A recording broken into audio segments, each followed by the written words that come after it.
माझं नाव निलेश सावंत. मी शिक्षणाने मी electrical engineer आहे आणि मी जवळपास मागची 16 ते 17 वर्षे परदेशात काम केलेलं आहे.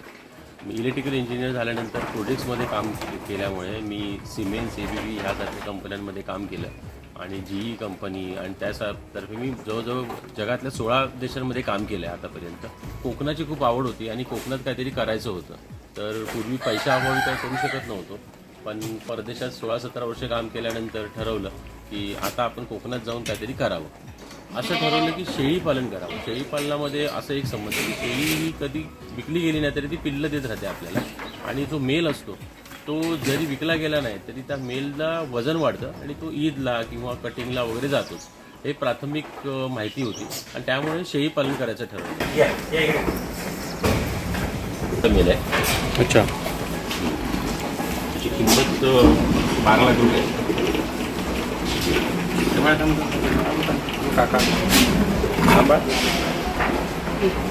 तर शेळी पालनाकडे वळल्यानंतर सुरुवातीला आम्ही गावठी शेळ्या वगैरे पाहिल्या, नंतर उस्मानाबादी शेळ्या पाहिल्या. त्यामुळे असं झालं की आमचं त्यावेळी नुकसान झालं, कारण गावठी शेळ्यांना बंदिस्त करणं, परत गावठी शेळ्या दुसरीकडनं आणल्यानंतर त्यांना सर्दी होणं, निमोनिया होणं, याने आम्ही खूप नुकसान सहन केलं. तर आम्ही अजून रिसर्च केला की शेळी पालन अजून सक्सेसफुल कसं करू शकतं. तर आम्हाला निमकर फार्म म्हणून माहिती पडले, जे पलटणला आहे. तर तिथून माहिती पडलं की बोर शेळ्या आहेत, त्यांची किंमतच 4,000 रुपये किलोने वगैरे त्यांनी 1991-92ला विकलेले आहेत.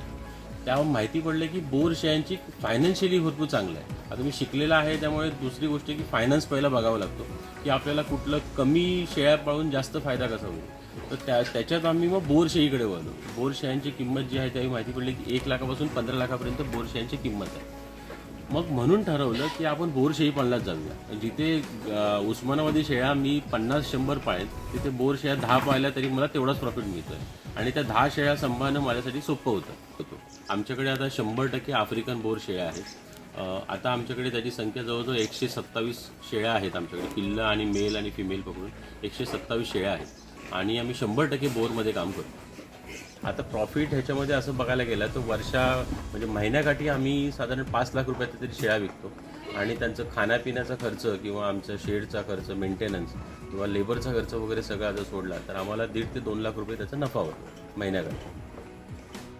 बेसिकली आम्ही काय करतो की आपण जे फेसबुक आहे, इंस्टाग्राम आहे आणि व्हॉट्सअप आहे, त्याच्या थ्रू आम्ही कंटिन्युअसली मार्केटिंग करत असतो. आम्ही नवीन पिल्लं जन्मली, शेळ्यांची ग्रोथ होते, मेलची ग्रोथ होते, अशा प्रकारे त्यांचे कंटिन्यू फोटोज टाकून किंवा त्यांना व्हिडिओज टाकून वगैरे आम्ही मार्केटिंग करत असतो. सर्वसाधारण आम्ही काय करतो की आमच्या इथले जे शेळी पालक आहेत तर त्यांना शेळी पालन हे प्रमोट करण्यासाठी आम्ही त्यांना सांगतो की तुम्ही शेळ्या पाळा. आम्ही त्यांना बायबॅक ऑफर्स पण देतो की तुम्ही शेळ्या पाळा, त्यांची आम्ही पिल्लं वगैरे विकत घेतो. तर अशा प्रकारे आम्ही लोकलला काम करतो. तर आता आम्ही नवीन शेळी पालक निर्माण करतो आहे आणि जो आमचा हेतू आहे की नवीन शेळी पालक निर्माण करावं, कोकणात शेळी पालनाला वाव द्यावा. तर आतापर्यंत आम्ही 23 शेळी पालक निर्माण केले आहेत, म्हणजे रायगड, रत्नागिरी, सिंधुदुर्ग, गोवा ह्या ठिकाणी. आणि त्यांच्याकडे शेळ्या ते सक्सेसफुली पाळतात आणि त्यांना पण चांगल्या प्रकारे प्रॉफिट होतो.